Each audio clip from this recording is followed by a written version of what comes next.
এখন একটু সিরিয়াস আলোচনা করি তোমাদের সাথে। আগে আমার একটা প্রশ্নের উত্তর করো।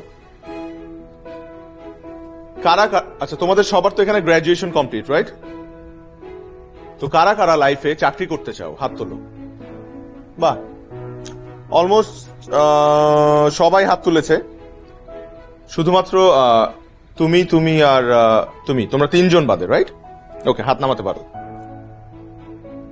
তোমরা তিনজন চাকরি না করে কি করতে চাও?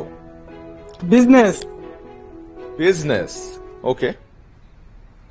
তাহলে বাকিদেরকে একটা সাজেশন দেই, তোমরা আজকেই তোমাদের সিভি গুলো এই তিনজনকে দিয়ে রাখো, কারণ একটা সময় এই তিনজনের কাছেই তোমাদের যেতে হবে চাকরির জন্য। দেখো, একটা দেশে সবাই যদি চাকরির পেছনে ছোটে, কেউ যদি ব্যবসা না করে, তাহলে তারা চাকরিটা করবে কোথায়? তাদেরকে চাকরিটা দেবে কে? সরকারের পক্ষে তো সবাইকে সরকারি চাকরি দেওয়া পসিবল না, তাই না? এখন একটা দেশের ইকোনমি